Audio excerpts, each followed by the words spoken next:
gamers, and welcome to episode 429 of the Super Ultra Podcast Arcade. I am one of your hosts, Daniel Nicholson, and with me is my co-host, Dominic Stallworth. What's going on this week, Dominic? All right, so this week is football, man. Yeah. You know, we're in college football had already started. Now we got the NFL. The season is here. September, man. This gets just is really like we're 10 days in. About 10 days in. So, but it's hot as hell too. So I don't know what the hell's going on here. You think people getting confused and shit, man. Like I should see leaves falling. I'm seeing leaves falling, but then they burn. They just burst into flames as they fall to the ground, Dominic. Yeah, man. I'm like, man, these. Like, I always see in the news, like, people complaining about, like, man, these kids going to school or they have to leave early because they don't have air conditioning.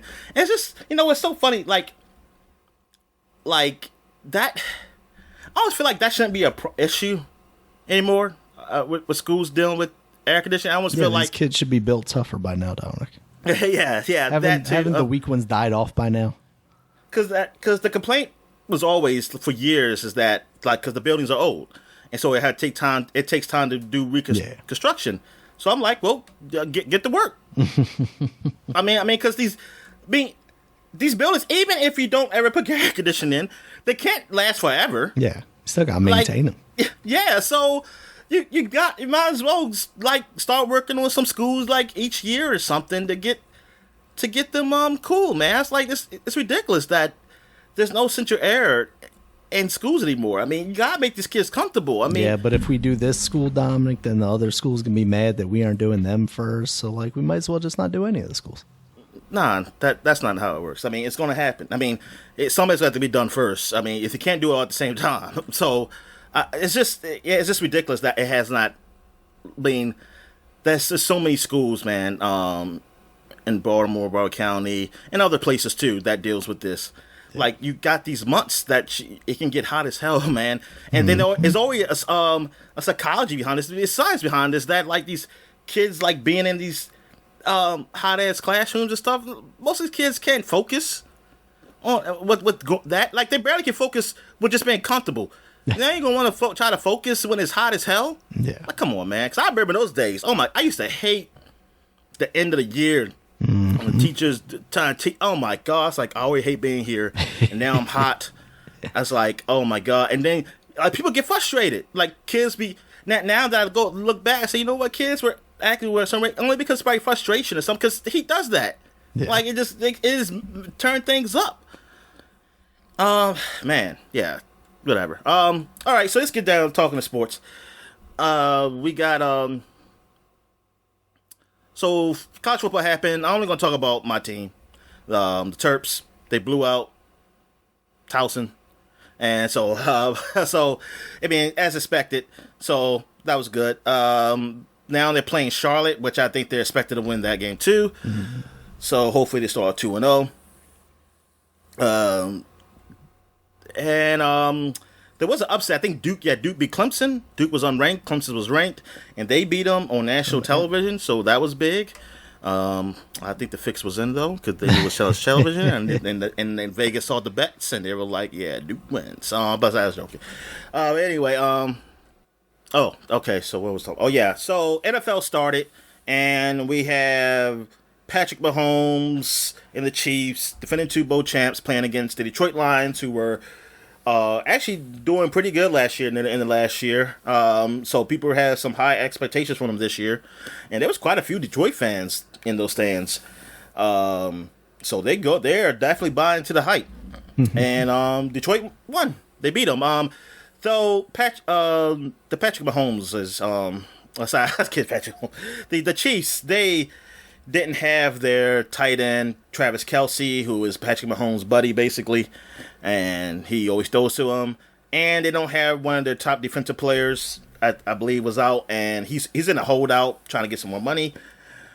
But there was some questionable calls that were kind of in favor of Kansas City. A guy seemed like he was going off sides a lot, and they just were calling it. Even like the commentator, like Collinsworth, was even saying like, "Hey, what's this guy?" doing? Like say they're not calling. Did they finally call near the end of the game? They finally called it. But Detroit still won, and I was like, man, if Detroit would have lost, that would have been the talk. It's like, hey, this man kept going offsides, and they will never call it. But they won, so that's good for them. This doesn't mean anything for as far as Chiefs to me.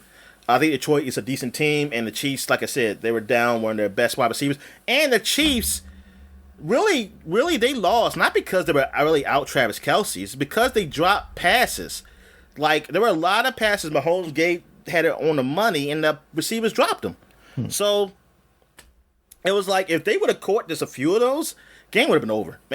Or it would have been Detroit would have been trying to come back. Like, there would have been a comeback, trying to come back from Detroit, not the other way around. So, that was really the thing. So, the Chiefs... now, I guess, like, I saw a talk, like, hey, should they be worried, like, these receivers dropping these balls? But it's like, it's early in the season. I don't think it's going to be probably a problem later on. I mean, I don't think so. Like, I'm not counting the Chiefs out. Like, I didn't count last year, even though people, as Chiefs fans, pretended everybody counted them out. And I was like, what? I want to say they count you out. I mean, there were other people saying, like, the Bills look good and stuff like that. Yeah. But I never counted Chiefs out. I mean, I never count them out. Like saying they're definitely not going to win. Like as long as Mahomes is back there, man, I'm going to think they have a chance. So yeah, I don't really have a favorite like to win this year. Like I don't know. I mean, I guess I'll just say Chiefs will go until they lose. So, but I really don't know. Like for the NFC. No idea. Like, I did say that I think my Washington team is going to be, I think 8 wins, maybe. I said 7 or 8 wins. I think some people got them higher at 9 or 10, but I say 7 or 8. I mean, I hope they do better. But the thing is, because I haven't really paid attention to none of the off-season stuff, so I really don't know what's going to happen. Like, everything's going to be a surprise to me. Hope things go well. I know Magic Johnson's really been spouting up this team. Because he's part owner, right? And he was saying he was out there saying like, hey, there's one thing you're not gonna have to worry about this year is the ownership. And I was like, well, yeah, that's great. I mean that is great. Like, because I'm tired of that owner and everything. So I'm like, well, at least that problem's done. Well. Hopefully y'all won't be worse. Let's put it like that. I mean, if that was betting, I'm gonna say y'all not gonna be worse. So. But now I'm just got to see what happens on the field, what's going on, and hopefully it comes to be a positive this year, like with the fans. And the fans, like, I think, I'm curious to see where they come out now that they got new ownership and things of that nature. Yeah. What they do it. Oh, also, like, there's still some people who I guess they're talking about a name change or something. And I think they finally just came out and said it, which I'm glad for the people to shut the fuck up. Like, we're not changing the name back to Redskins. And I'm like, thank you, because they were really talking like somebody was thinking about that. Well, fans. I mean, they're all out there like, hey, they're just saying they wanted that. Yeah, to change the name back, and I'm like, that's not gonna happen, yo. No. It's like you're not gonna go back. No, it's like I can see going to like Red Wolves or whatever. You know, some of the more popular options. Man, that's the thing. Now they didn't say. I don't think they ever said anything like that. Like me said like they're not going to change the name. Yeah. They're just not going to change it to Redskins. They're not going back to that. And I'm like, good, before they can shut up, they can just shut those people up. I mean, I guess they can still talk, but it's not going to happen. Like it's not going to be on the table for it. So you just look like an idiot who's just crying when you should just get over it because it's like it's done. Like just move forward. I move forward. A lot of people move forward. It's like, yo, it's done. Whatever. Let's just go. Like it's a new leaf. I mean, the history's still there. If you want, it's still there. It's not. History is never going to go away. That's one thing. It's never going to go away. Until everybody dies and then they don't remember. But until then, yeah, it's not going to go away. So it doesn't matter. All right. So baseball, Orioles still in first place. They have the biggest lead, 4 games, I believe. over the Tampa Bay Rays. Oh yeah. They on a as of this podcast, they're on a 6-game winning streak after beating the Angels last night. They've been scoring runs. It looks like Gunnar Henderson looks like he's just a shoo-in for Rookie of the Year. Yeah, so I'm really excited. I want us to clinch this playoff spot, and I would love to win a division. I mean, we're 4 games up in the division, so hopefully we can hold on to that. Yeah. I mean, it's been an amazing year. It's been a freaking amazing year. I believe this week, later on, I know my sister says she's going to the game where Adam Jones is getting his jersey retired. Nice. Like it's basically, so it's gonna be a big ceremony for that. Adam Jones, man, yeah. I like that player, man. He was great, man, for the O's and the 2010s. So yeah, man. That's pretty cool. But yeah, man. I'm loving baseball. The teams at the top spot are pretty much the same. Houston did well, except for Houston, they did get to the top spot, which I thought they were. I mean, I always said I think Houston by the end of the season is going to be number 1 in their division, and they took over. Texas is now fighting for that wild card. Now they are in trouble, which is pretty bad because they did a trade to get not Verlander, Scherzer, and down there they were in first place when they got him, and now they're in last place. I'm not last place, but they're out the playoff spot now, and it's funny. It's just funny how that happened. And that would be a pretty big collapse if they don't make the playoffs, because they've been in first place for a while. But yeah, and the other team, Padres, that's still the team I do not understand.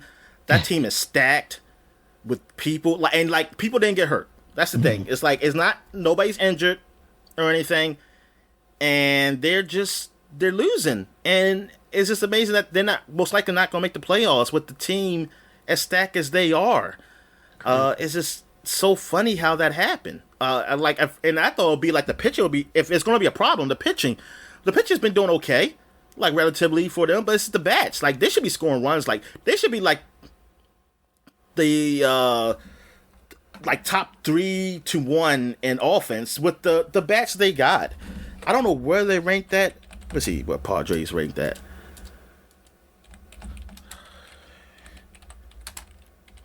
Because it is amazing where they are. Let me see. They are continue without supporting. Yes. Okay. Let's see. Batting average. They are number 23 in batting. Okay, is this the right year? Let's make sure. Don't want to give misinformation. Darn, it just says Padres stats. I'm gonna say this is the year. Whatever. Who cares? All right. 240. Let me see how many runs a game. The number 17. I think they should be higher than that. The only thing in the top 10 they have for walks. They have 4 walks, number 2. So at least they got that. That's about it.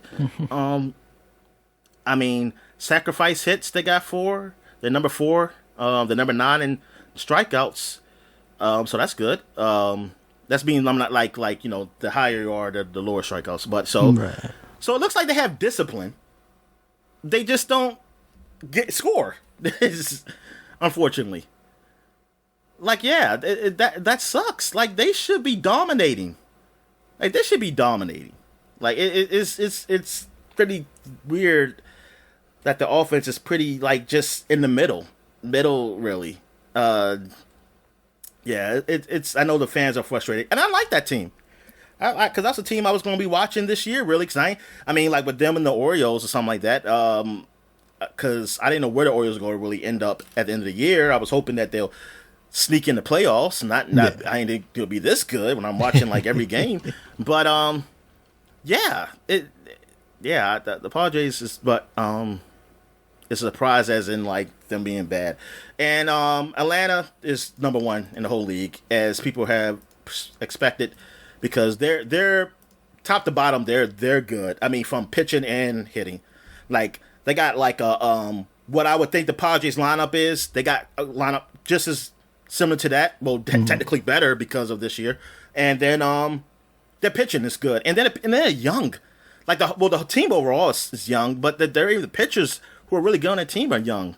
So I mean, we'll see, man. We'll see what we get to those playoffs. Dodgers are coming on now, but the thing is, I'm just going by history. I never trusted Dodgers. The only championship they won was the COVID year, and I mean, no offense, I'm sorry. I don't look at it like a real championship year, just like I don't look at the Lakers winning championship.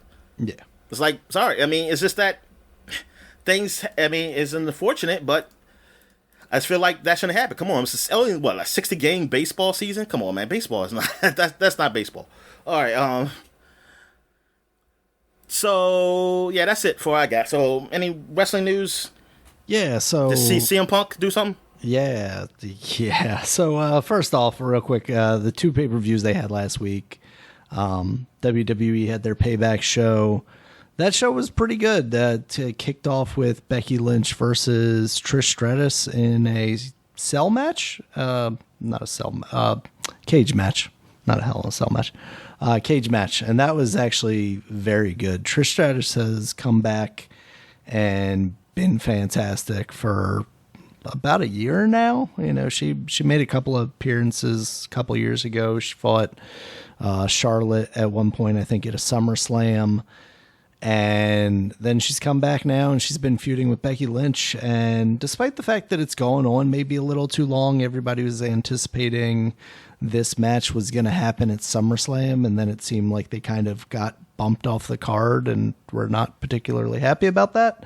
But they really shined in this match. And it's pretty crazy to see Trish Stratus come back after so many years and still be very good and get to prove, you know, all this time that she was a very good wrestler in addition to just being, you know, the entertainment from the Attitude Era.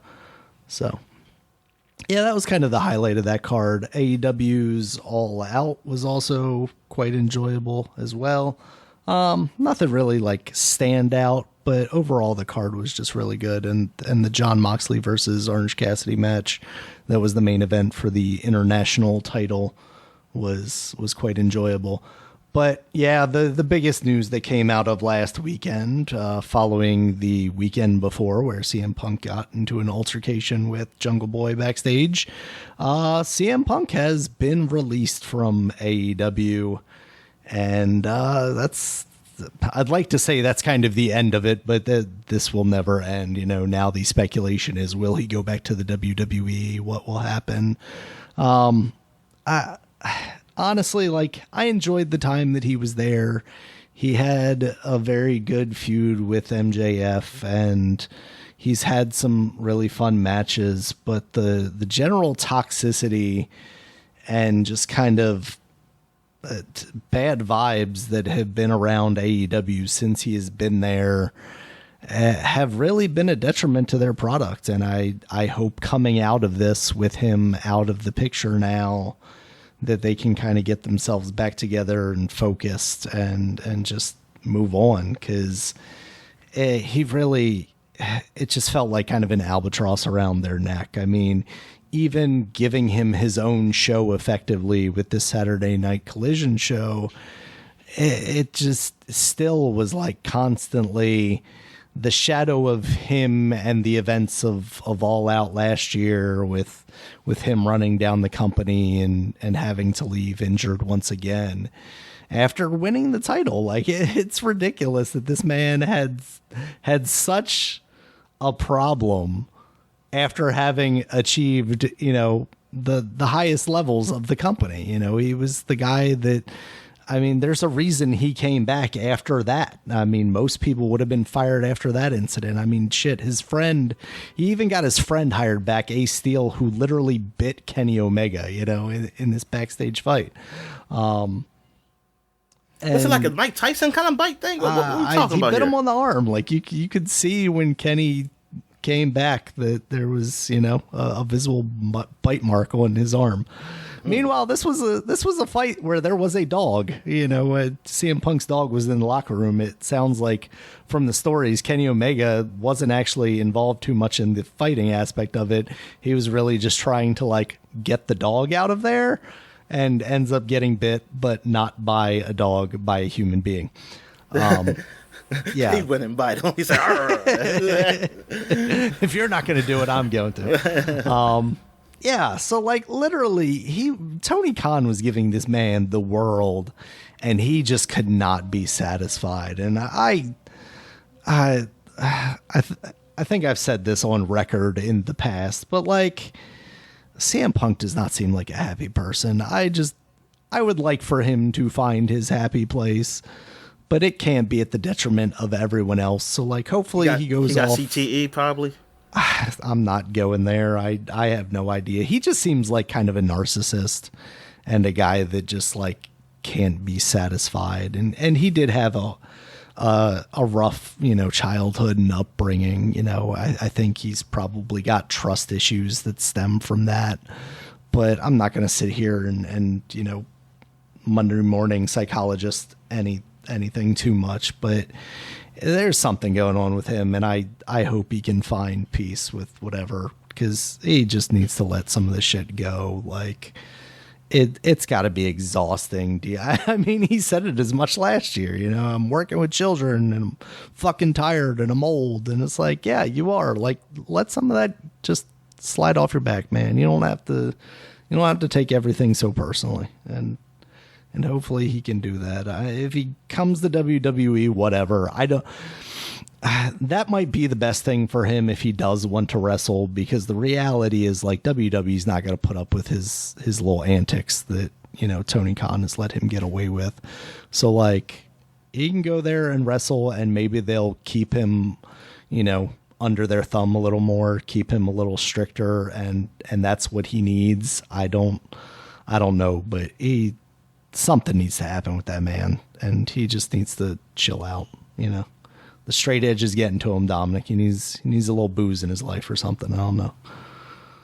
So, yeah, that is the quote unquote end of the CM Punk saga for now. But I'm sure there's going to be continual rippling waves that everybody's still talking about it as far as, the wrestling news and blogs and podcasts and whatnot. Like, the latest thing to come out is like, oh yeah, the Young Bucks weren't willing to sit down with them, but right now, because of, all the legal troubles and everything, as a result of that previous fight.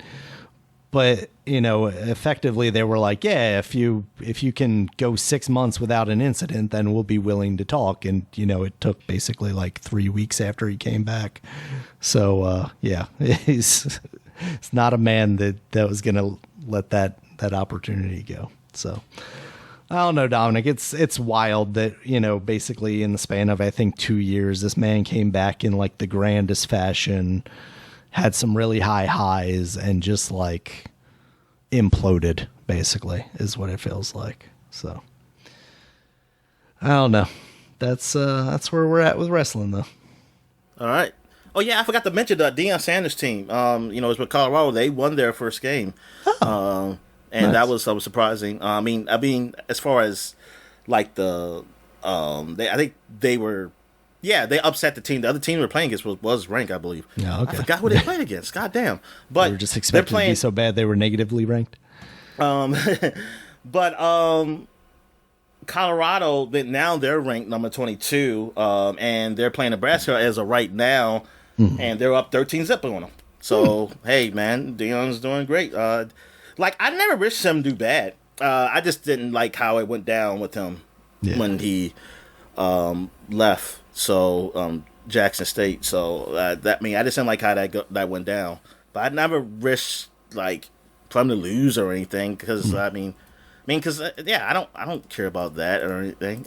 Because there are other people on the team too. So, but I mean that's good. That's good. That's what we want to do. I always said that if he didn't go ahead and say certain things he said when being Jackson State, like if he went in just saying, hey, I just want to coach. He just want to coach here and then help, go move forward to something bigger, maybe something like that. I mean, everybody understood that. Yeah. Like everybody knew that, but the way he was spouting and stuff like that, he said God told him to come here to come help this school. Right. Like when you put that stuff was a problem I had. I said, okay, When God But tells then, you to go to the school, and then when you leave, it feels more like abandoning it than anything else, right? Like, yeah. And so I'm like, yeah. I said, okay, man. See, you didn't have to say all that. You didn't have to say all that.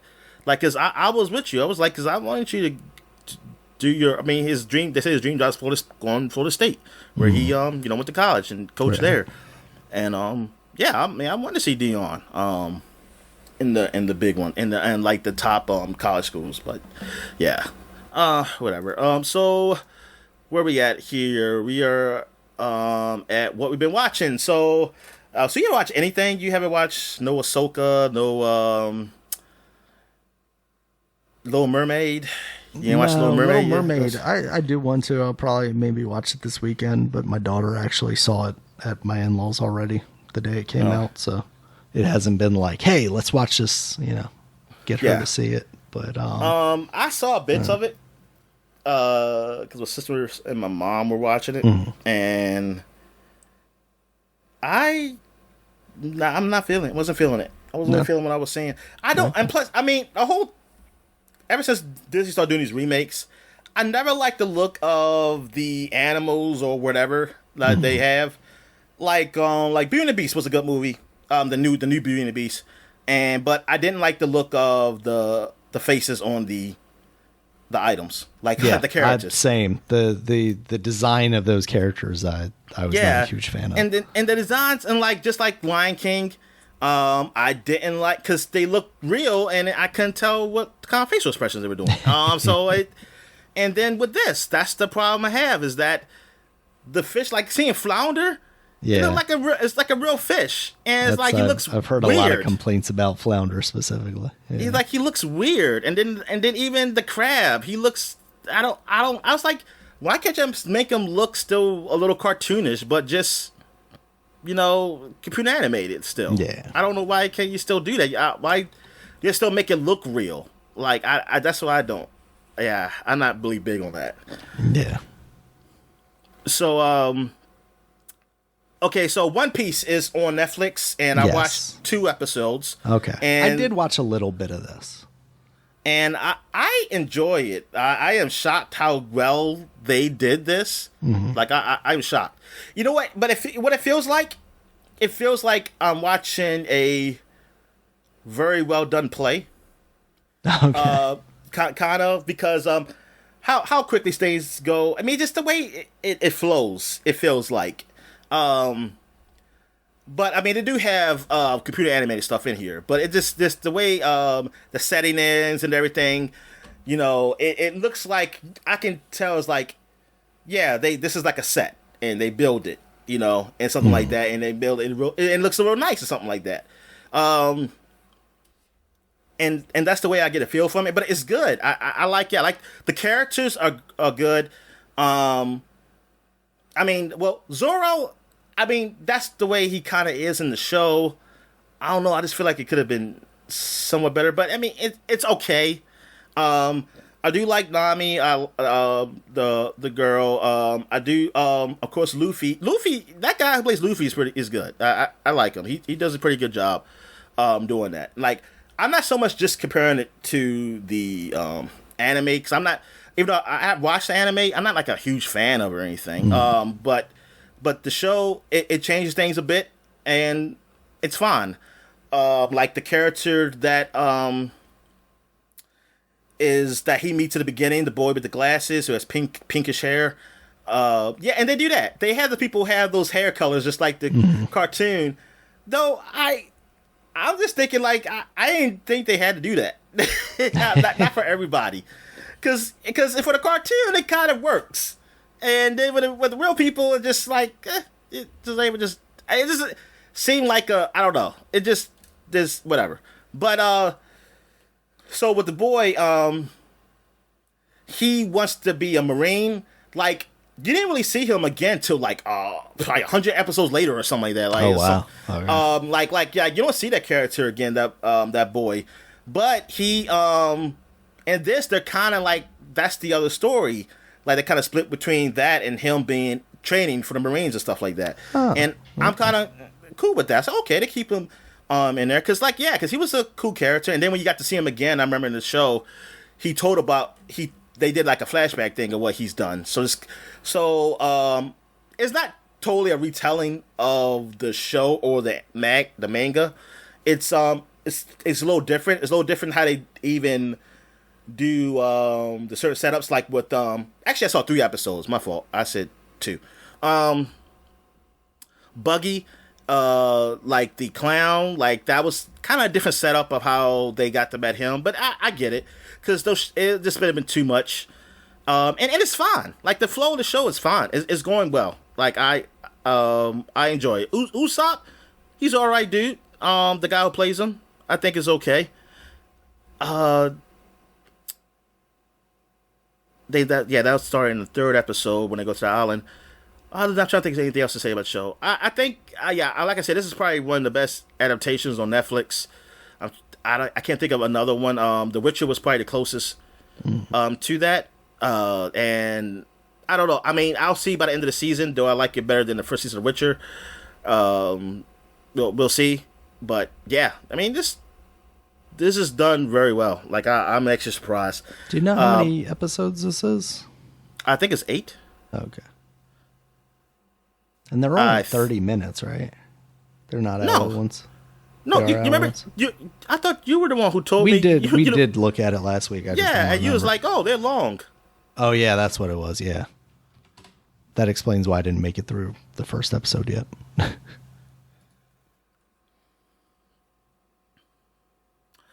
All right. So what we got here? We got. Oh yeah, I finally watched the Fantastic Beasts, The Crimes of Grindelwald, which is the second Fantastic Beast, and that was okay. It was an okay film. Like I saw that the reviews weren't that great for it compared to the first one. It's not as good as the first one, but I enjoyed it. I watched it in 3D, and the 3D was pretty good. It's like they really made it for 3D. Like some of those scenes. And spoiler alert, I was surprised by the like Credence being Dumbledore's brother. That happened at the end. I didn't see that coming. Okay. But yeah, that was that was surprising. I wouldn't say I'm like, well, I'll see how Mickelson is doing Grindelwald, because I mean that doing Grindelwald, I mean, it's fine, but it's not like the Pirates of the Caribbean, Jack Sparrow or nothing. So I mean, it's not like, oh man, nobody could do this character. It's not on that kind of scale. So, hopefully, it's not a big deal for the next one. Is there supposed to be a 4th one? Was it a trilogy? I believe there's a 4th one in the works, because I saw some stuff about bringing Johnny Depp back for it or not. I don't know if that's a thing or not, or if there's even discussions about it. But you know how Google is. You type in you type in Johnny Depp and Grindelwald or whatever, and next thing you know, it's is he coming back?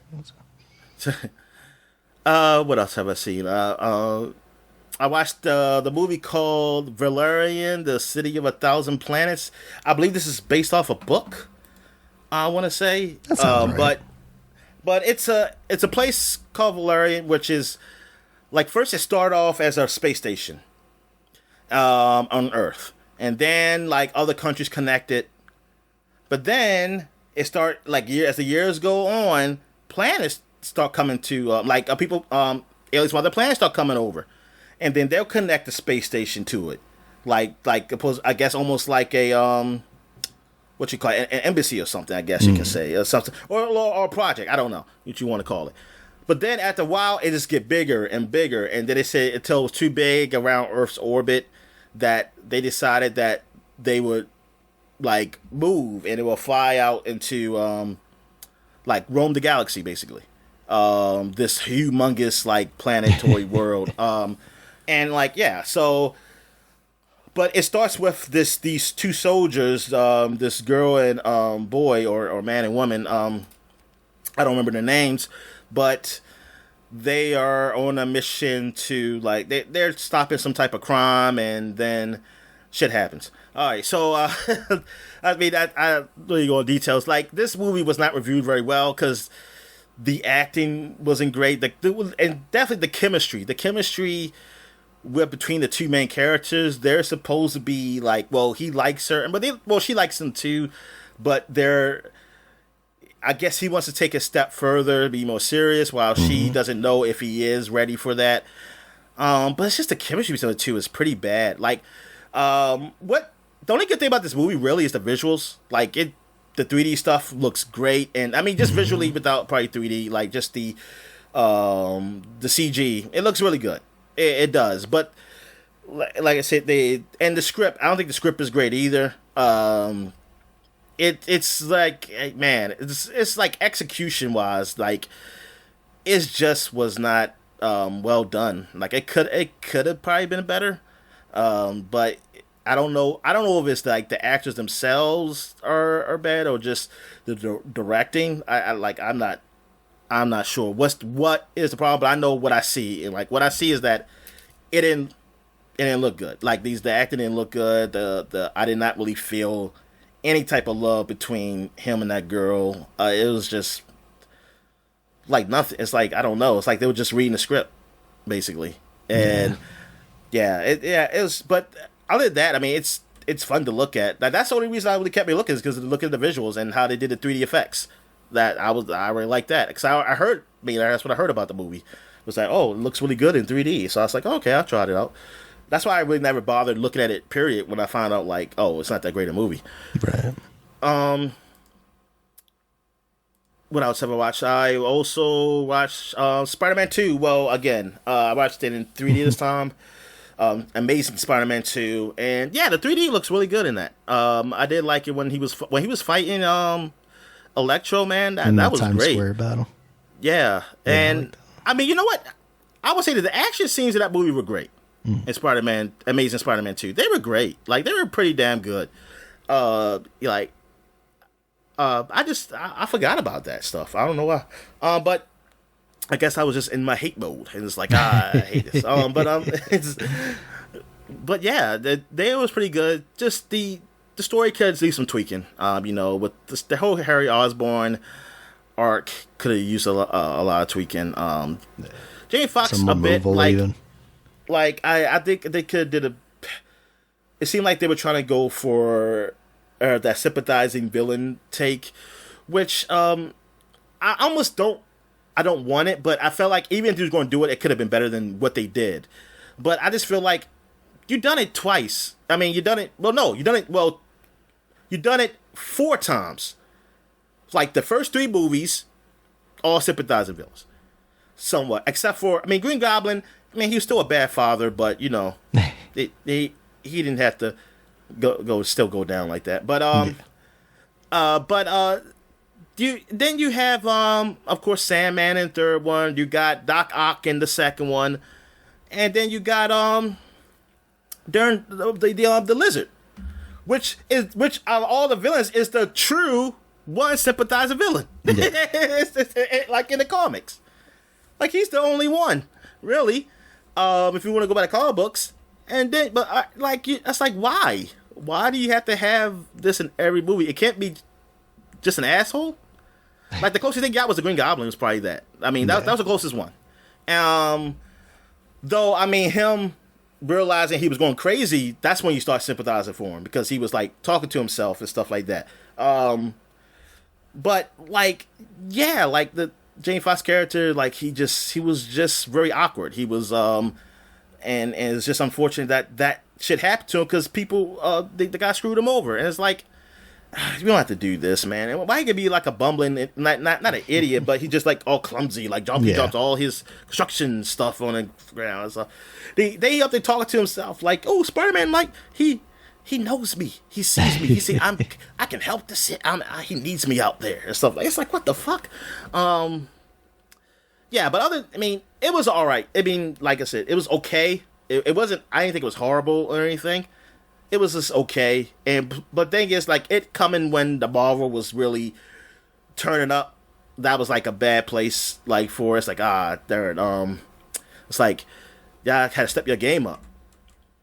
And I wish eventually they did, even though some people will say like, no, it's just the old ones were the great ones. But whatever. Yeah. So that's it. So I guess we get to what we were playing. So I guess you can talk about. Well, I'll go ahead. And then we can talk about Starfield last. So I played some more Judgment. I'm still playing through that, and I don't know. Now I'm thinking like, am I ever gonna come back to it? So and.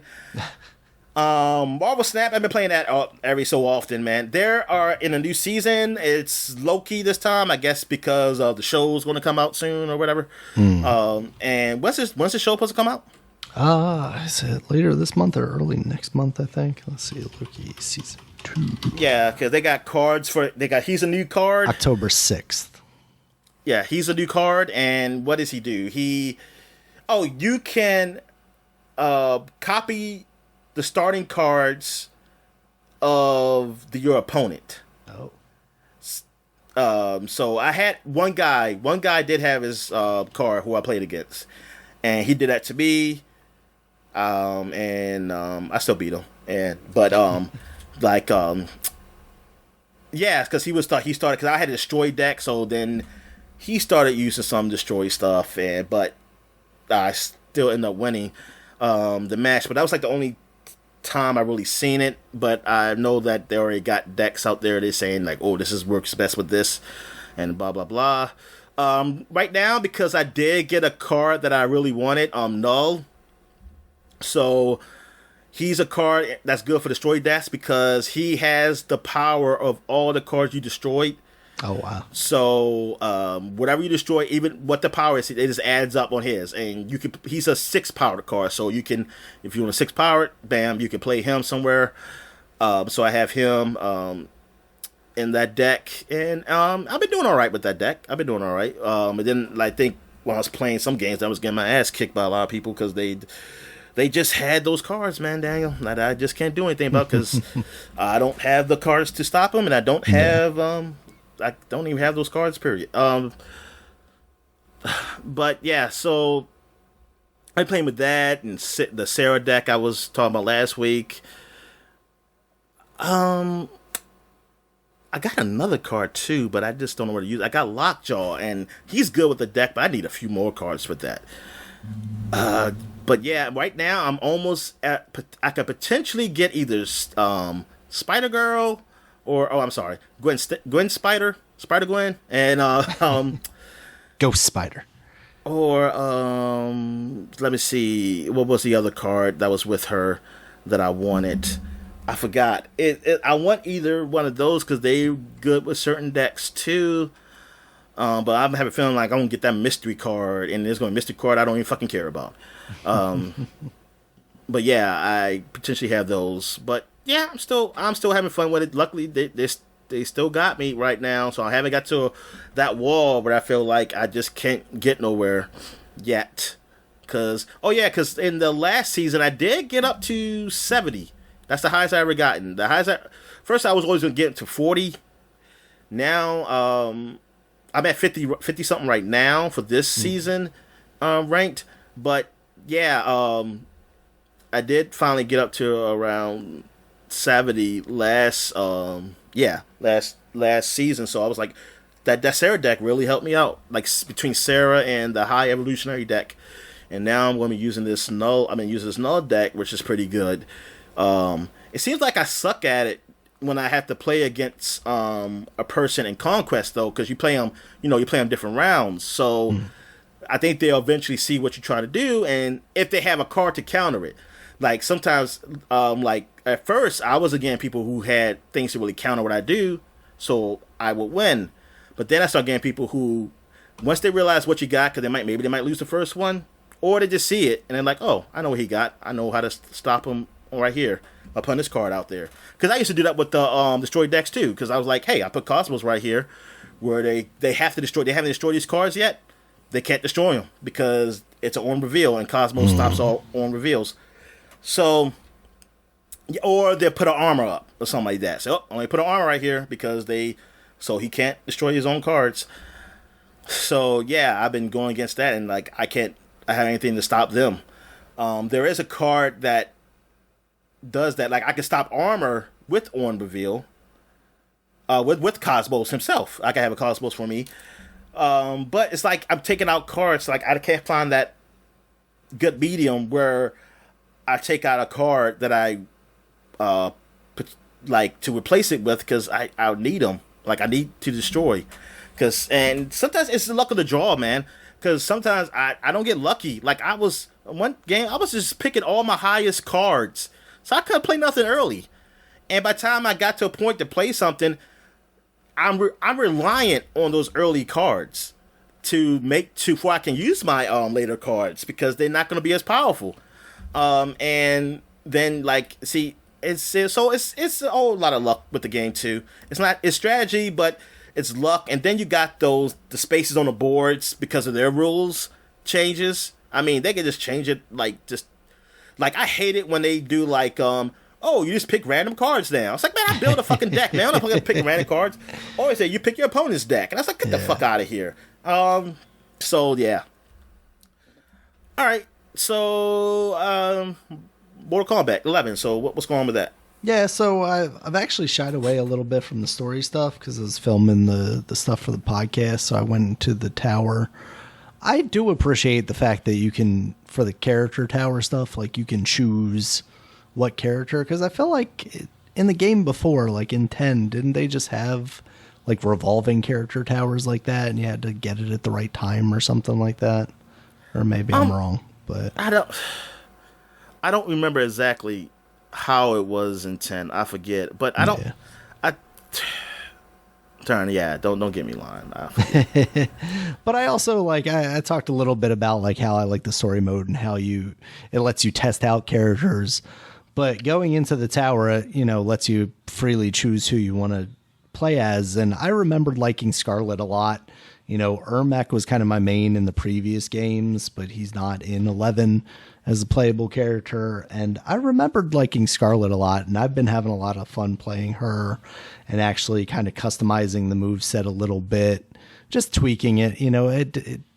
Maybe I'm missing something, but it doesn't feel like you can completely rewrite their moveset. It's really like, okay, here's a couple of special moves and you can swap this one out for this one as far as like the different whatever they're called.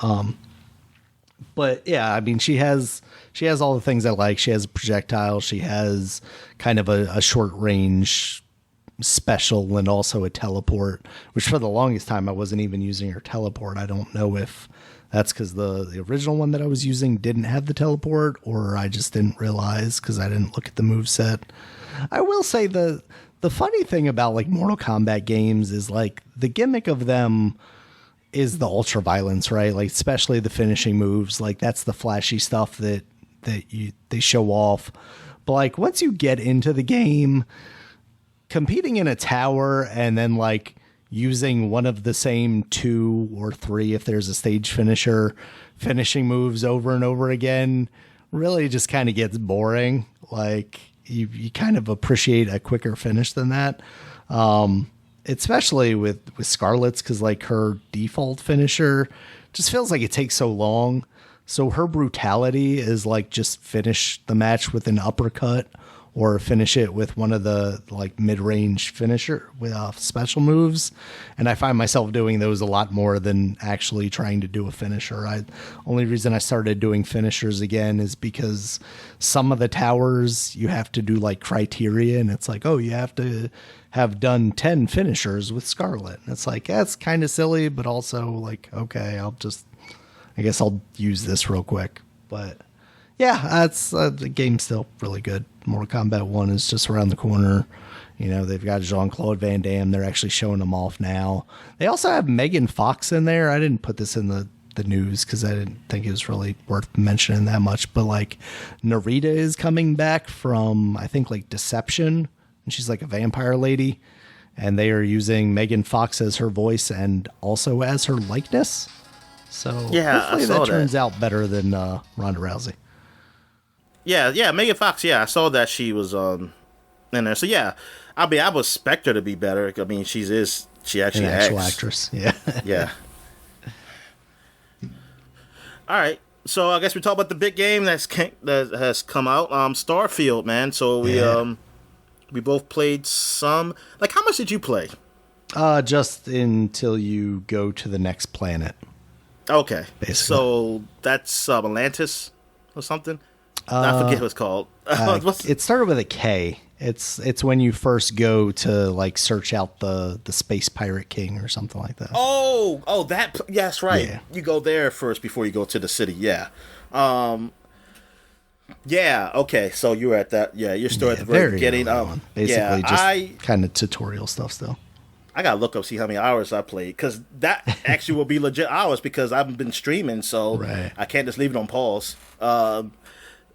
Yeah, so I've been playing through the stream because like I don't have a PC to really play it, even though I did download it to play off a hard, just a normal hard drive, and I only have a 970, but it started really bad at first, and then I played it again, and it worked better, but I wasn't going to really play it that way. I just wanted to put in some things to make things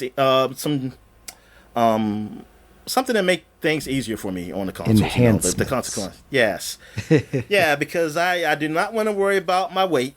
I can tell you that. I hate that. So that's why I put that in. And Yeah. I definitely put that in. And I did want to be immortal, but that seemed to not last once you leave and go to the console version. That doesn't stay with it. So I was like, shucks. So well, at least I got a whole lot of money. I did get money, so I can just buy a whole bunch of health packs, and I can carry them. So even that, I don't have to worry about my weight anymore. Okay, so this game, visually, since I've only been streaming. Now, how'd you play? You played off the PC? Yeah, I played on the PC. My performance has been okay. I also installed it on a hard drive, and probably the slowest hard drive in my computer, because that's where I had enough space for this humongous game. Yeah. It's on a Western Digital Green, so that's more of the like economic, just for storage drive. So I have definitely noticed like hitches where I would expect loading times, like going between different areas, and I'm attributing that to the fact that I had to put that on the hard drive. But when you first get attacked by the space pirates, that's when I started to see actual difficulty with my system keeping up with what was going on there. So I know in order to play this game like the way, most people would want to play it, it's time to upgrade. I just don't know if I can commit to that level of income at this point. Yeah. It's same for me. Like I know I'm getting a new SD drive soon, but even that, I don't think that's still gonna help with everything. But like, so that's really more for storage and just to load things faster. But for this game, I still gonna need more. But I've been playing mostly through streaming. So I'm streaming, and the streams from a Series X.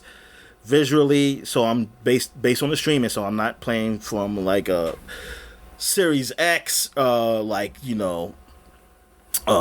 one way. It's going through stream, so it's going to be not as they'll look as well because whatever your connection is or whatever. But visually, it doesn't look great. Kind of feel like this. It felt it feels how I felt when I played Fallout 4. Like I was saying, it looks better, but it's not the best.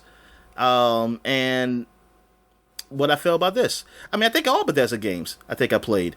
Only because of the Xbox 360 one, because there's nothing else like it. So I don't know if I ever said like the graphics were great though, but it was just a huge world, and that's the same for this. Yeah. It's a huge world, so that's really was that. So the graphics, though they are not great, it doesn't hurt me. It doesn't hurt it. It doesn't hurt it for me, really. So, but I'm not going to be touting saying like, man, like these are some great graphics. I'll just say, hey, for a world this big, and with all the things you can do, it's all right. Yeah. Put it like that. It's all right. Now, have there other games that have big worlds that looked better? Yes. Now, are they as good as this game? I don't know yet because I haven't played enough of this game to say one way or another. And all depends type of game you like Red Dead Redemption 2. It looks better. I don't know if it's better because I already hear my review of Red Dead Redemption 2 that problems I have with it. I mean, I liked it overall though, but I can't like that. That's visually I could just say that just looks better, but I don't know enough to say what game is better. So far, what I played of Starfield though, I do like because I've been playing it for hours and like I haven't really sat down and played a game for hours like in one sitting in a while now. Like the most I usually play of a game, at the most would probably be an hour because I'll be watching I have something to hold on the TV. That's how I know how to really how it's timed. Because like, oh, show's over and I'm usually pretty much done playing the game. I mean, my session. Yeah. But this man, I was playing for a while. There are some wait times now since it's like this game came out because of like how popular it is. Though I would argue there were wait times before. But now they're probably there are more. There are more now. But I've seen articles say like, "Oh, you will have to wait times because of this game," but they're saying it like it wasn't there before. So I mean, Right. now, yeah, because I mean, like I said in previous podcast, like at a certain hours, I used to say like I had to wait 5 minutes to get in the game because of how many people were on there. Now I've seen 10 minutes. That was the longest I've ever seen, and now I don't even see no minutes. They just said sorry for the wait. It's like something. We'll get to you taking a long eventually. time. Yeah, and the longest I had to wait was less than 10 minutes actually, because it actually started sooner because I had left to go downstairs and to get something, and then I went upstairs and I saw this title screen on. I was like, wait a minute, it hasn't been 10 minutes.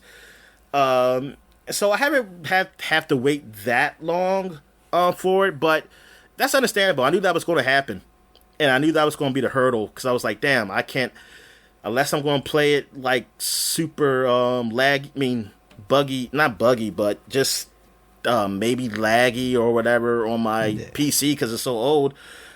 I'm going to have to just wait. So I just think like, you know what? I just have to pick a time where I can just turn that thing on and I can do something else before it starts.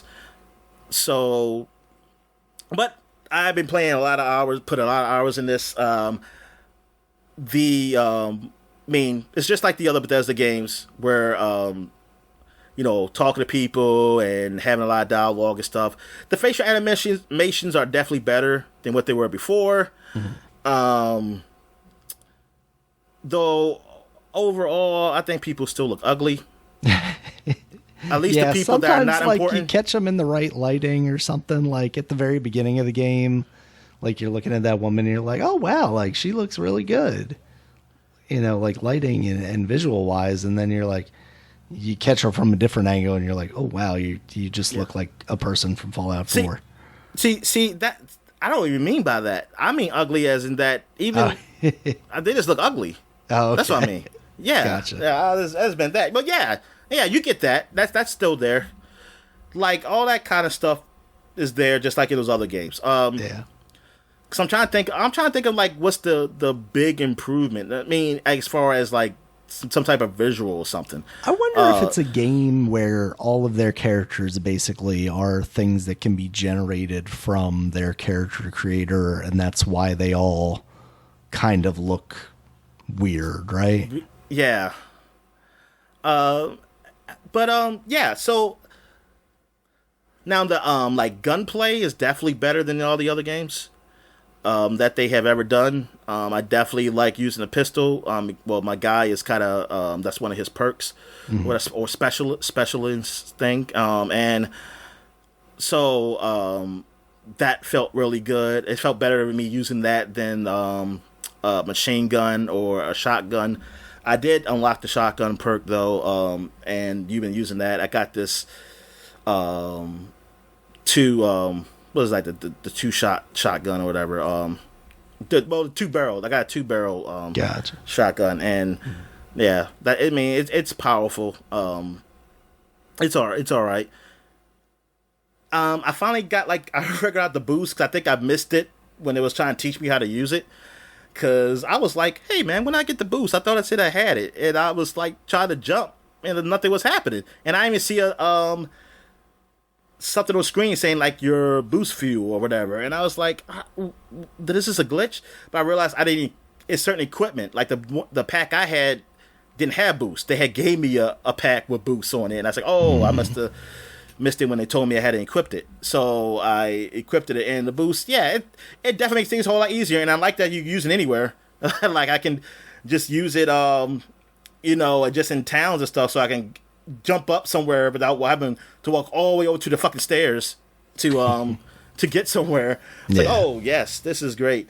And I said, yeah, brings me back to the days of when I was playing Fallout with the cheats where I could like no clipping and I just walk in the air places where I don't have to walk all the way around. Yeah, just like those games, the cities feel like they're alive and people just talking in the background. Like talking, sometimes I just stand there and listen to conversations, like them talk to each other. And thing is, you pick up missions doing that sometimes too. Oh, like you just hear somebody talking, and then they'll have like an activity or a mission saying like, "Oh, check this out." Mm-hmm. Just like I was listening to a news program or something, something came up. It was yeah. So that it does make it feel like the world is alive. And when you get to that New Atlantis, I think that's what it's called, the first city, UB, that's where you meet the Constellation people. Yeah, like that spaceport and everything, that was cool. Flying the ship, yes, I get it too. That the idea like you can't take off on the planet and go into space, that sucks. Or land your ship. Like I want at least to have that. Like even if I can't fly to the other planet or whatever, fine. Because I mean, in reality, it's a reason why it's called space. It's like everything is far away from each other. Like, sure. like it's a video game. You can be like, oh, I'm traveling at kabillion Kevin Newtons, per you second can. Or whatever. You can. But I don't know. I mean, they choose to. But I just wish like, at least I had it to get off the planet. Because I don't have much time. I mean, I'm honest with you. I can't be with this game forever. I can't be with anything forever. So I have to. So it's not as big a deal as for me. But I understand if people not having it, being like, oh, why can't we travel over here like to this place or something like that? Yeah. I mean, the most you could do, I think, like especially in the other planets, is just zoom. Like okay, you hit the button to go super fast, and then you get there. I mean, that's still... But I don't think you should... Because I don't know if you can just fly over there. Because technically... I'm trying to think of No Man's Sky. You still got to be within the vicinity. Like, you'll do the warp speed to the solar system, but then you just fly over to the planet. But I think I just will have wanted that or something like that. Not that you fly from one planet to another like that. That, I mean, I never expected that anyway. Yeah. I mean, I don't know what game does that. Honestly, I know a game that you can like zip to another solar system, but unless the planet is like, unless it's something where a planet's like right next to it, which I mean, whatever, that wouldn't really work. But I don't know of a game that does that. Maybe that Star Citizen does that, and they probably is realistic. But the way Starfield does things though, they seem kind of real to a point. It's boring, like because I watched the guy just flying and seeing nothing. He said, "I'm flying to the spaceport here," and like I was like, the fuck, man, the hell no, I would not like to do that. It's like that is as boring as hell. But yeah, I wish they could have done something like you said, a happy medium, like. Instead of a cutscene, like I wonder, something.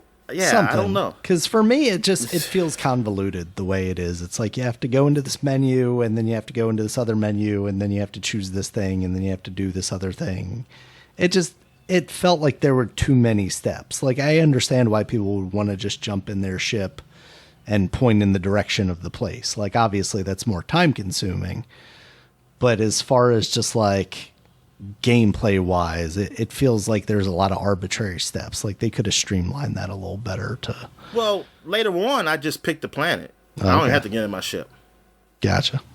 Yeah, you'll get in your ship Which automatically. makes more sense as to like then it just being a menu option basically, right? It's like, okay, I'm gonna hop in here, I'm gonna click this place, and then I'm gonna start flying there in my ship or whatever. Yeah.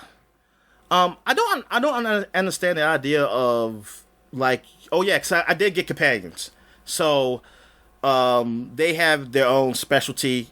Be it sharpshooter was one guy, one lady was about some like research, and one lady she was also a soldier and like she was good with some type of guns and a pilot. And things with a pilot like I couldn't figure out. I was like, wait a minute, can they fly the ship or something? Where I don't have to fly the ship? Can I just sit down? I just don't know what's the whole pilot deal. Like, what does that supposed to mean? So, or like a I wonder combat, if maybe that lets you choose better spaceships even if your level's not high enough or something. Yeah, I had no idea. I did buy a better ship because I did have like a whole lot of money, and it's like a big. It's called. I think it's called an e-hauler because it's like a big hauler ship, whatever. Okay. And it could carry more people because I couldn't get some of my companions on because I didn't have enough space in the first ship you have, and I was like, so I said I gotta be a bigger ship. I want to cast more people on this ship. So that's really the only reason I got that. But yeah, and I did some upgrades on my ship. The upgrade stuff, I'm not really big on. I'm not really big on a ship builder. Like, ain't no way in hell I know I'm going to build a ship from scratch. That's not what I'm going to be doing. Like, I'm going to be getting, the ships are going to be already made, and I'm going to pick as I want to use them, and I'll add stuff to them, like where they automatically just switch out to something better. Not to where, like, you can move, because you can get it where you can just customize it, like to move the, hey, I'll move the bridge over here, or like the front or something like. I'm not going to be doing that. Now, I don't know if they're going to have it where you can just download people's ships and stuff like that. I hope they do. That'd be cool. That would be cool if they do that. Like, I wouldn't mind doing that. Like, I don't want to be the builder. I'll just be the buyer. So that's not really type of thing for me. And just like when they talk about building outposts, man, like, years ago, I would have been really for that. Now, I just hope they have like, hey, I have all the materials. Do you have just a layout? And I can just say, build that. Without me having to build it, without me having to do it. Can I just have like my robot do it? Like the robot you have with you. So, it's a lot to do in this game. It's a whole lot. And like every planet you go to, everything you walk, there's always something there, always somebody having something you do or quests or anything. I mean, it's just it can be so overwhelming, just like the previous games. I mean, this is basically, Fallout or Skyrim in space. I do kind of wish there was a VAT system or something similar in there. I use they do have like we hit LB, that scanner to look at stuff, but I don't know. Maybe if they upgrade it, maybe it'd do something different. Because right now I can't really do much with it. I heard something about a perk that like slows down time a little bit, but I'm not totally sure. Okay. But I kind of wish it was something along those lines. But like I said, the shooting is better, so it's kind of thing is with Fallout, it was cool having that because the shooting wasn't all that great. Great anyway. So maybe they felt like that, but though I wish. It just feels like, man, it should be something similar to that. Just don't call it VATS, call it BATS or SPATs. I don't know. SATs. Space VATS. Space VATS. SVATs. But they could. It's probably maybe there might be a mod. Say, hey, you hit this button, you hit the scan button, that actually pauses where you can shoot them. That's all. Because that's what kind of it would be at, I think, if it was the VATS, right? Wasn't it like the LB buttons, one of them? Yeah, I think so. To do it? Yeah. So, what else? What else about the game? You got any questions because I played more? No, because, I mean, it feels familiar. Like, that's... like I said, it's definitely... I don't know if that's the biggest, positive or negative. I guess it depends on who you are, but it does. It just feels like another one of those games. It feels like a Bethesda game. Now, I'm interested to see how I end up feeling about the actual space stuff. I mean, the little bit of dogfighting that they have you do kind of as a tutorial thing at the beginning, like that didn't really do much for me. And if the kind of the space aspect of the space game is not doing it for me, like maybe I'm gonna appreciate how easy it is to just fast travel from planet to planet. Because I mean, I have no doubts that the on the ground talking to people and using persuasion and lock picking and all that stuff is going to work for me. But it's really going to be about like how does the story work out?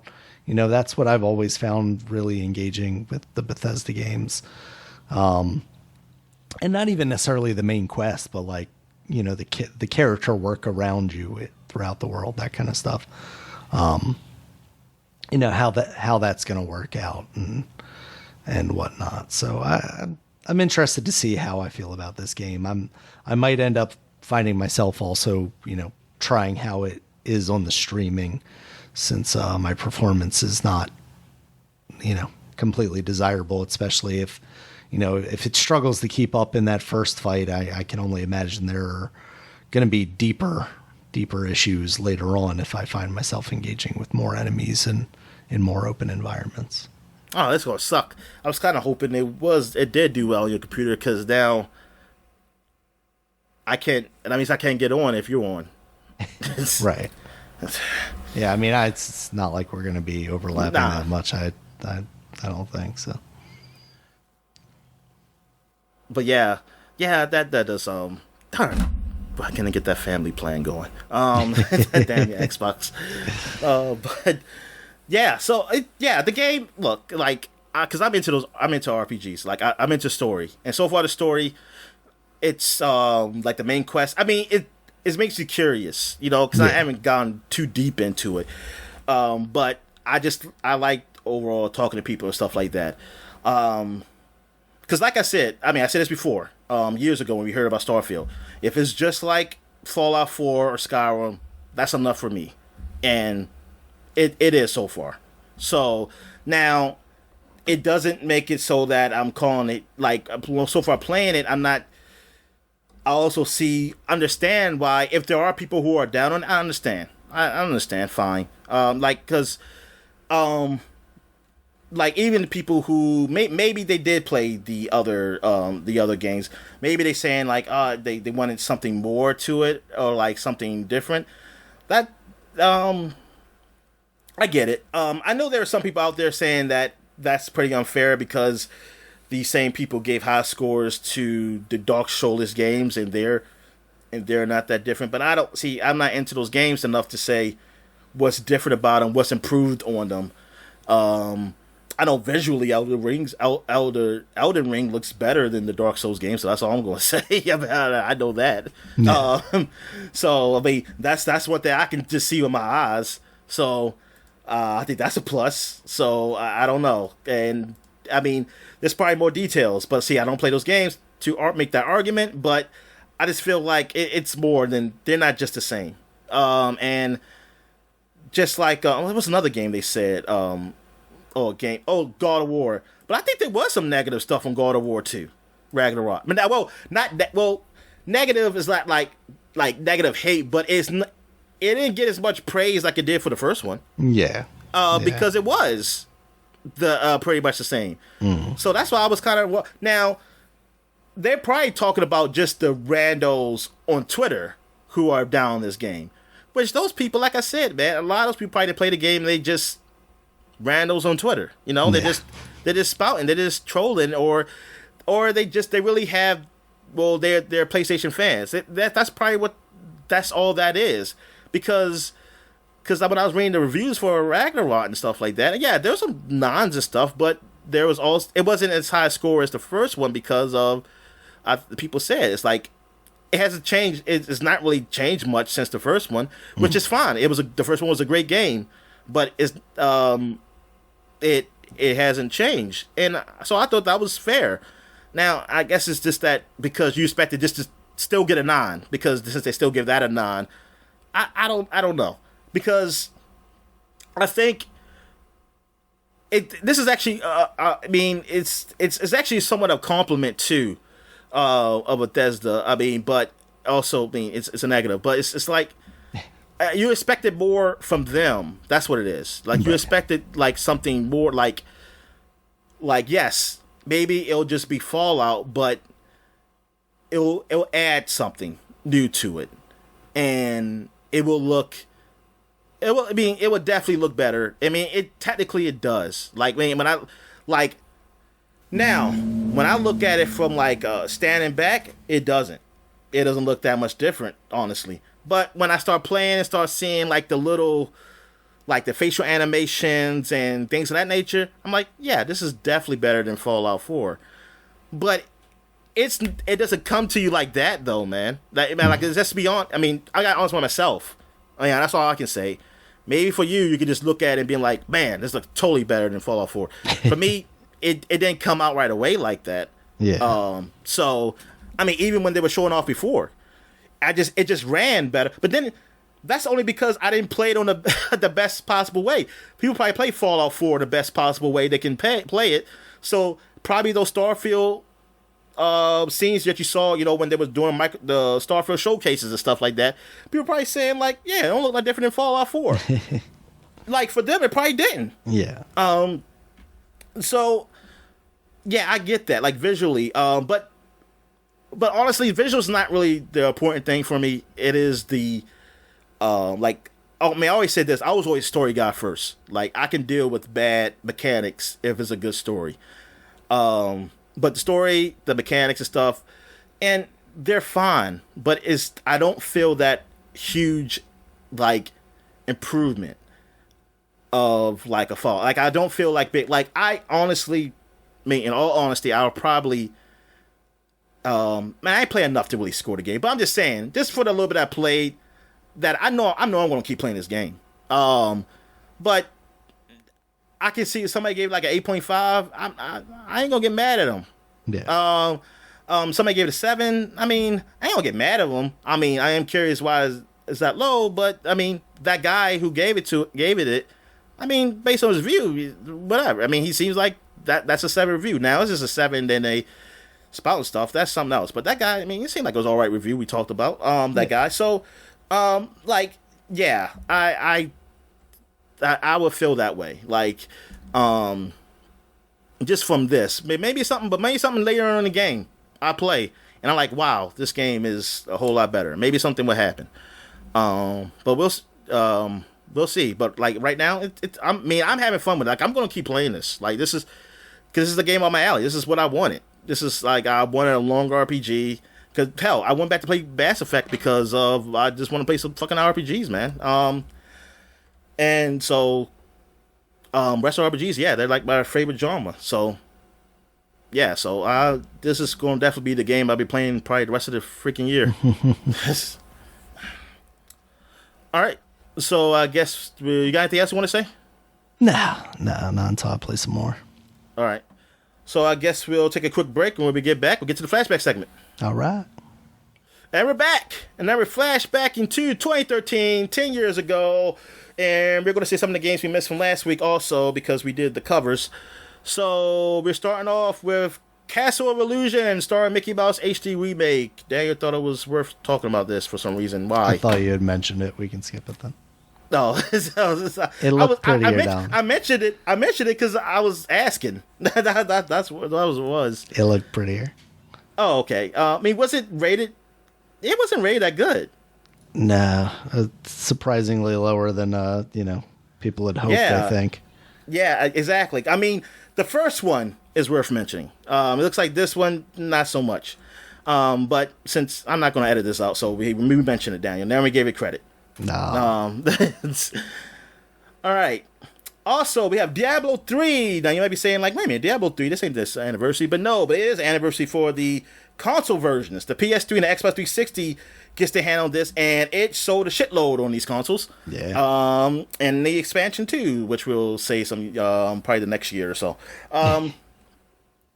Yes, like I know a dude who he's on my. Well, I know him. He's a friend. He plays this game, and like he was playing, like he was trying to get us to buy it, but my other friends ain't really into this stuff. Well, unless there was a demo. If there was a demo, maybe they'll know if they would, but it's kind of hard to do that.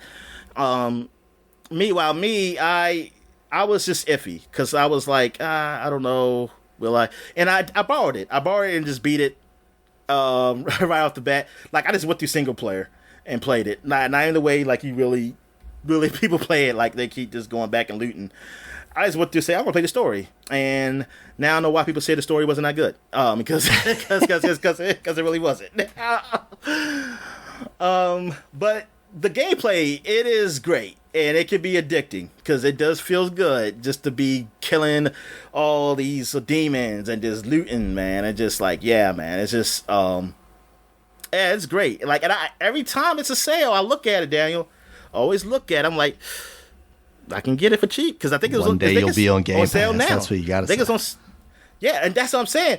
Now, that's the only freaking reason I didn't get it. Yeah, it's because I'm like, it's gonna probably be on Game Pass, and then after I buy it, even for this price, I'm kind of gonna be mad at myself.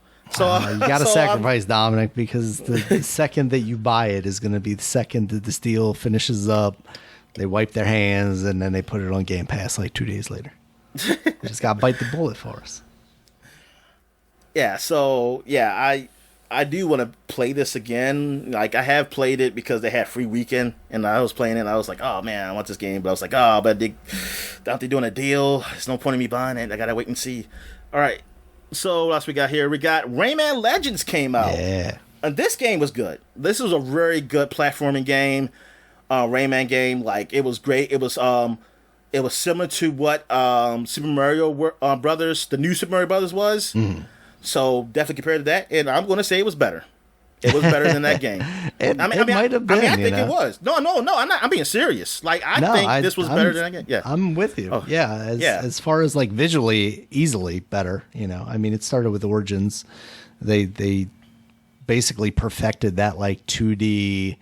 Very artistic art style, and I think that was fantastic. It had a lot more character than the new Super Mario Brothers games. Yeah.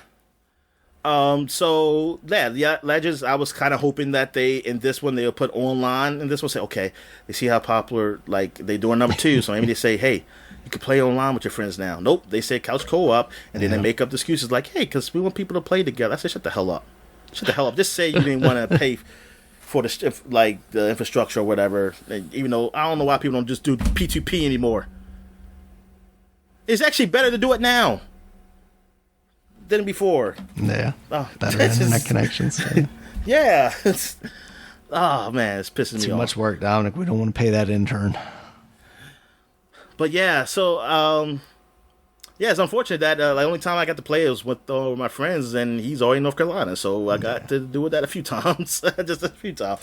But it was fun as hell. So I envy the people who got to play with their loved ones or friends or even strangers. Maybe you just had a stranger come over and say, "Hey, let's come play." I typically go to like Home Depot and grab those guys that are outside and just come play Rayman. Oh yeah, so I'll pay you so just to play. Hey, can you play some Rayman Legends with me? Come on. All right. What else we got here? We got Outlast. This spooky game, the game where you can't kill the enemies, but you can tape them to death. I guess, or tape yourself to death because that doesn't do anything to them either. But yeah, so you have this camcorder. I'm guessing I don't know what year this took place in, but it's like seems like kind of oldie. The oldie type of handheld cameras you have, and you're in this insane asylum, like it's abandoned insane asylum, or you would think it was abandoned, yeah. But it's full of these monster-looking people, and it's scary as shit. It's scary as shit. As we did not get far on that. No, we did. What was it? The Afterlife or Extra Life? Yeah, Extra Life. Yeah. Yeah. That game is scary. In a lot of ways, it feels like kind of a sequel or a spiritual successor to like one of the Condemned games. You know. You know what? Yeah, that's right. That's what. Yeah, that has that. It has that atmosphere and look. Yeah, feel to it. Except they don't even have the melee combat that those games did. They come at you. That was Sega, right? That sounds right, because I remember thinking it was kind of weird that logo was on that box. Yeah, you saw Sega say Sega. Just say Sega at the beginning. I was like, they make Sonic games. They don't make good games. So whatever. Not anymore. Not anymore good Sonic games. Yeah. Goddamn Biggs the cat.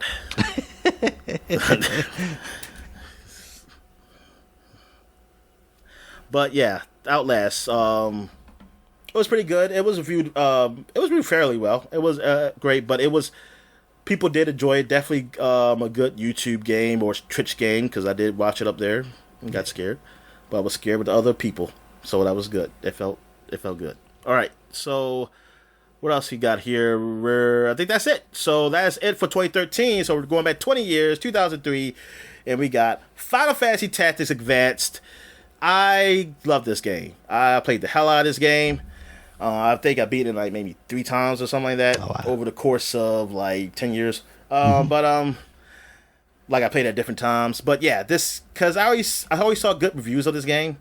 It came out around the same time as 12, so I was like, I didn't have a Game Boy Advance at the time. But then when I finally got DS, I was like, okay, I picked it up used, Final Fantasy Tactics, and let me play this and why everybody loved it. And it was good. The story was okay. It was an alright story. But the gameplay, man, I like that Tactics gameplay. Because I used to play that game that used to be on Game Gear, which I've got the title off. But that's where I really got into that formula. And this kind of reminded me of that, man. And I had fun as hell just doing that. Thinking of different strategies to get the enemies and that nature. And then use the Final Fantasy style of characters, and it was very similar to 12 and the type of characters you used too, because that was the whole thing. They had like a trio of games that kind of had all like they're supposed to be like the same universe, I guess, some kind of thing with 11, 12, and Tactics, and then it went to the 13 universe. But yeah, man, this was cool. Like, this got a lot of good reviews. I remember when it came out, because I think Game Informer gave it like a 9.5. Yes, they did. Yep, because I remember, it was on the magazine, get 9.5. I was like, damn, they gave this game a high score. But yeah, did you ever play this game? You never played this game? Not much. I just remember playing it and being like, this isn't Final Fantasy. Yeah. Okay. Why is it Final Fantasy? Why do you say that? Because it wasn't Final Fantasy VII. That was what Final Fantasy was to me for the longest time, though. Do you realize that, like, it wasn't until, like, this year that I realized that other Final Fantasies didn't have materia in them? Like... Oh, wow. I did not know you did know that. Like, I could have swore I remembered materia being in 8, at the very least. And, like, nope, it's not in there either. I'm like, Jesus Christ. Nah, that was his own thing.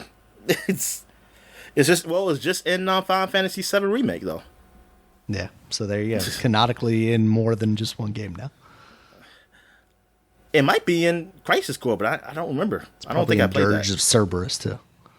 You know what? I did play Dirge of Cerberus. It might have been in there too. I just don't remember that. I don't remember that game, and I beat that game. All right. All right, so now we're going back 30 years. 30 years, 1993, man. This is when I first started in third grade. Dominic. No. Just starting third grade for me. But Super Street Fighter 2 came out in the arcades in Japan. So yeah, this is huge. This is like Street Fighter 2, but this is when they had new what they call Super Street Fighter 2, because they have 4 new characters. They have other stuff too that I don't know what they added, but as a kid, I didn't know about anything else. I didn't care about anything else. All I saw was that there were 4 new characters in that game. And I was like, oh man, I gotta get this. But then I had to choose. You say you only can pick one game, and that wasn't the game I wanted. So because I already had Street Fighter technically, so I was like, oh no, I borrowed it. I did borrow from Blockbuster because I was like, oh. But then I realized, oh, so it only got these 4 new characters. It wasn't a big deal to me. As a kid, really, like I wanted something more, like not just more characters, but something different. And I wasn't really into the Street Fighter as like fighting. Like I just like playing it. I wasn't really like hardcore with it or anything. So yeah, Super Street Fighter 2 wasn't like something. It turned out something I didn't really care to have. So so I don't really have appreciation like true Street Fighter fans probably have with this game. But yeah, did you ever play this one? Nah, not really. Oh, you haven't? Yeah, I played Super Street Fighter 2, like not even on an emulator or anything? I'm sure at some point I've touched it here or there, probably in an arcade more than anything, but it's been so long. All right, so what we got here? Gunstar Heroes for Sega Genesis. This is a classic game. I hear people talk about that they liked on Sega Genesis. I never played it, but I mentioned it because it seems like it had a lot of good reviews and people appreciate it. So it's been 30 years since this game came out. A few good games on the Genesis, yep. Okay, yeah. And also, Teenage Mutant Ninja Turtles Tournament Fighters, another fighting game. Yeah. So this came out within the same weeks or so, or like with Super Street Fighter. But it's the Turtles, man. So and we know which one lasted the test of time, Dominic. Yep, the Turtles. Yep. But yeah, Tournament Fighters. I did play this. I borrowed this also from Blockbuster. I never did buy it, but I don't remember hating it. That's all I can say about this game. I liked it how it looked. Visually, it looked good at the time. But I don't remember hating this game. I think I enjoyed it enough, from Blockbuster. Yeah. Just playing it. But I mean, it's a cool concept. I mean, it's like the Turtles you do fighting, and then you get to see all those other characters. Even though I didn't really know a lot of other characters, yeah. But yeah, they're in the game. But yeah, and I believe this game is on one of those collections, isn't it? Yeah, I think it is part of the Cowabunga collection. Yeah. All right, so now we're going back 40 years. So this is when we were not born, and this is the year when the Orioles won the World Series. The last time they won. Until this year, Dominic. 40-year anniversary is gonna happen. Now I've jinxed them. I'm sorry. Well, no, I think they've been talking about the 40-year anniversary all year. So it has already been jinxed. So we got Mario Brothers was released on the Nintendo. So this is just like Mario and Donkey Kong, and I guess was it another Mario? Like I never got it. I thought like.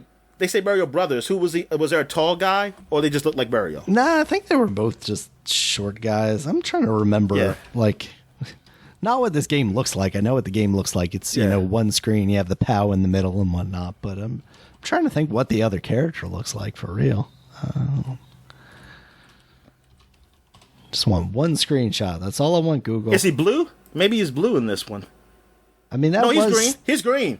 He's green. Yeah. So it's Luigi then. Yeah, it's Luigi, yeah. So this has got to be when Luigi first came, right? What's Luigi's first appearance?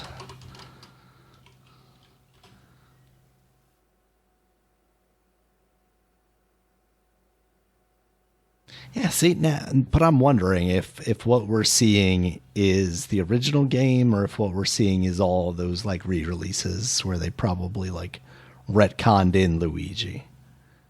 I'm looking at the cover. Oh, okay. I see a green guy, a green shirt and a brown. I mean, he has a brown shirt, and green overalls, and Mario has red shirt and the jean blue overalls. Mm-hmm. Also, like it says, what is it? It says originally supposed to be a spinoff of. It says Italian twin brother plumbers Mario and Luigi exterminate creatures emerging from the sewers by knocking them upside down and kicking them away. The Famicom version is the first game produced by Intelligent Systems. It is part of the Mario franchise, but originally but originally began as a spinoff from Donkey Kong series. Okay, see, because like the Donkey Kong series was just Mario. He didn't have, we didn't know about his brother, I guess you should say. Then they said, hey, let's give him a brother, and we make it 2 players so you can play together. Is there an end game in this? Like, how far does this game go? Oh yeah, because I never played this game. Especially as an arcade game. You know, I wonder if it's one of those things. It's just like, it's so difficult because they wanted to.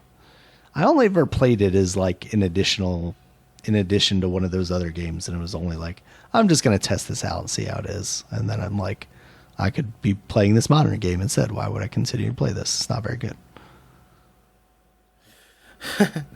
All right. So that is it for the flashback segment. So we're going to take a quick break. When we get back, we get to the gaming news. All right.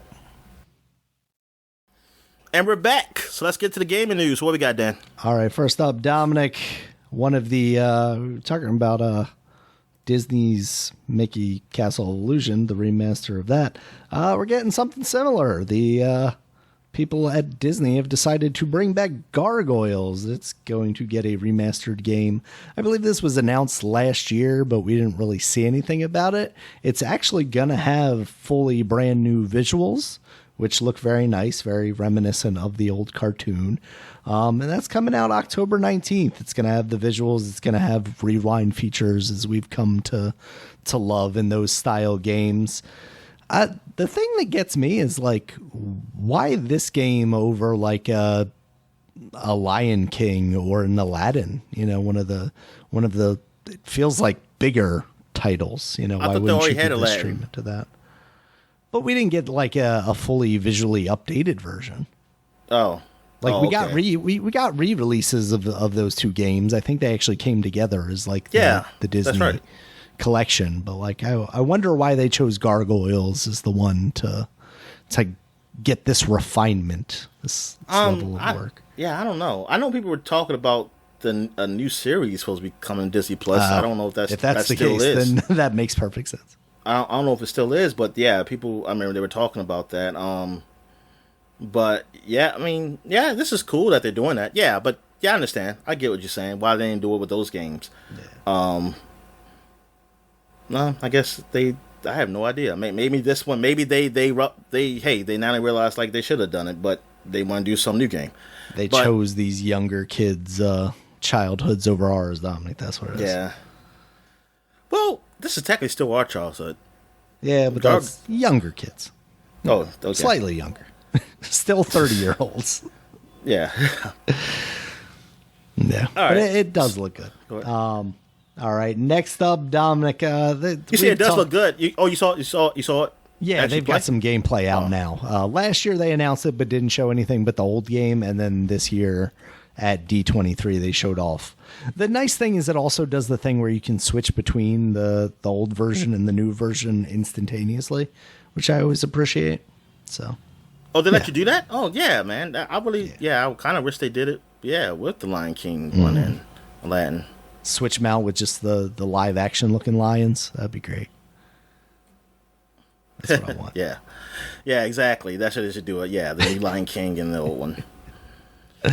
All right, Dominic, we've been talking for the past couple of years now about like the death of E3, because obviously in some form or another it hasn't really happened in the past couple of years since COVID, and kind of even before that, COVID actually it felt like was like a reprieve for them because things were already going poorly. But now ReedPop, the organizers behind PAX, are actually breaking up their partnership with the ESA. So I do not know if the ESA is going to attempt to do E3 again, who they could even partner with to make that actually happen. It feels like they've alienated all of their kind of resources at this point. And a partnership that went nowhere. And nowhere. It went with ReedPop going, they didn't give us enough time to do this. Never mind. Like, that's... E3 is still a brand that I feel like is strong enough, like, separate from the ESA. Like, if somebody could actually just take the E3 brand. Like, this is eventually just going to be Jeff Keighley going, here, I'll give you $2 if you're willing to give me this branding, and then just call it the Jeff Keighley's E3, right? Yeah. Like, that's the end game for this, is he's just going to look at them, they're going to look the saddest, and he's going to be like, all right, just give me the name. And then it's going to be Jeff Keighley presents E3.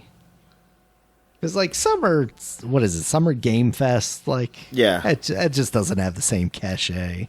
Like, he's trying, I get it, but that's associated with people running up on stage and talk about Bill Clinton won Grand Theft Auto. He should just go back to the tried and true, the E3. So, yeah, it's sad that we've lived to see the end of E3 effectively, Dominic. Like, I know this used to be such a big part of my younger years, and now to see it just unceremoniously become trash, it's so sad. Yeah, it is, man. So what about Tokyo Game Show? That still happening? Yep, that is not trash, Dominic.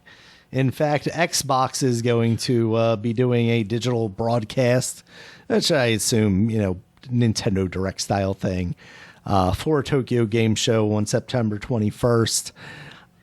I'm interested to see what they have to show for the rest of the year. Obviously they'll show some stuff that they're partnering with Japanese developers on. I would just imagine we'll see some Persona stuff.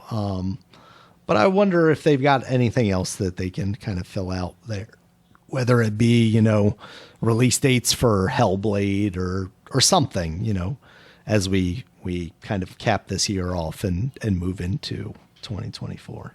Is there anything you're hoping they'll have there? I don't know. Yeah, I don't know what for a Tokyo Game Show. Like, what would they show off? Oh, well, you know what? I hope they announce that Yakuza Like a Dragon or Judgment 2 is on Game Pass. What's it called? Lost Judgment. Lost Judgment. I'm hoping I'm hoping some Japanese games get announced on Game Pass. Oh, Final Fantasy VII Remake is coming to the Xbox. That would be big. What else? Final Fantasy VI is coming to the Xbox. I said 16. I thought you meant 6. Like those pixel remasters, they aren't on there, right? They used to be though. Oh, okay. They had them. Got them again.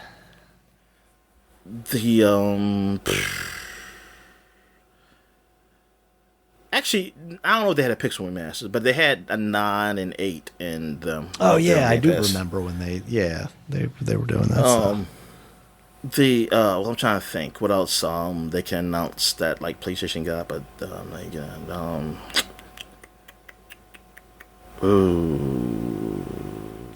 Has Persona Royale made it on there, right? Because you were playing it on the Game Pass. I beat it. Yeah, on Game Pass. Yeah. Darn, I don't know anything else. They'll probably just show some more Persona, though. I know they're gonna. I think that's what they're going to show. I'm trying to think another Japanese game like. I can't think of one, but those like I think it's something Square Enix stuff is going to be shown with Xbox. They're going to announce that Nintendo is going to have Game Pass on their system. I'm the new Nintendo leaker, Dominic. I got all the information. I definitely wish. What else has been exclusive to PlayStation that's not like not a PlayStation game? Yeah, that's a good question. I'm trying to think. What Japanese game, like company game, is anything from Capcom? Because it's usually just Resident Evil. They're gonna bring Street Fighter 5. Finally. I can't think of one. I just think the Square Enix. That'll be it. Yeah, that would definitely be the big thing, even as far out as we are now. If they brought Final Fantasy VII Remake, I think that would be a big deal. A Lollipop Chainsaw would be on Game Pass. Hey, I'll take that. Shit, I forgot that is in fact a thing that will eventually happen, maybe. All right, Dominic, this last one we got here, we're back in business. Switch 2 rumors. But first up, Nintendo Direct rumors. There is a leaker out there saying that there is going to be a Nintendo Direct this coming week ahead of Tokyo Game Show, and it may have some kind of big things. They are hinting at the fact that there's an F-Zero thing that might be happening. It may potentially be an F-Zero 99 because apparently Pac-Man 99 is finally leaving the Nintendo Switch Online soon. Darn, it seems like they've been there for a while. Yeah. So it sounds like that could be a thing. Also, they're hinting something Donkey Kong related. That could mean any number of things. I've seen people speculate that could be what the 3D Mario team has been working on. I've seen people speculate that could just be an additional character for Super Mario Wonder, which I think would be fun, bringing Donkey Kong back in the fold of kind of the Mario and Friends universe. Allegedly, the Princess Peach game might be Princess Peach Showtime. They have hinted at that, and possibly they will be seeing more of that. If it's true, even some Metroid stuff, which if that's the case, it's going to be like Metroid 2 remaster or something like that. I don't expect Metroid Prime 4 to be there or anything like that, but that would be a really nice way for Nintendo to kind of cap off the end of the year. I don't expect to see anything like Switch 2 related from them, but even having just a solid banger of like, here's additional stuff. Like about Mario, about a brand new 2D Mario. We had Zelda at the beginning of the year. But here are some fan favorite things that we're going to bring back and have you experience to kind of fill out our roster, basically, to pad the stats, I guess. I think that would be awesome. So no Metroid. Just a remaster of 2. And I don't even know if you get like actual remaster. But no, I don't think you see Prime 4 there. I don't think we see Prime 4 until we see Switch 2, and I think that ends up being a cross-generational thing. You can play it on the Switch, but it's not going to be great.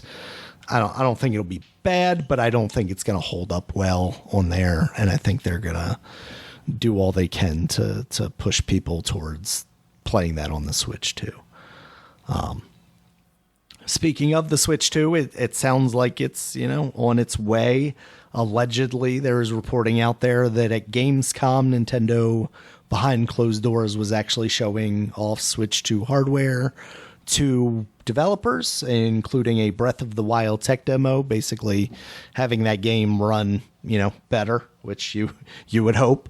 And also that Matrix demo that we saw from Unreal 5, version of that running on the system using DLSS, the software that NVIDIA has that basically upscales lower resolution images via like AI technology to make them look as good as like 4K images.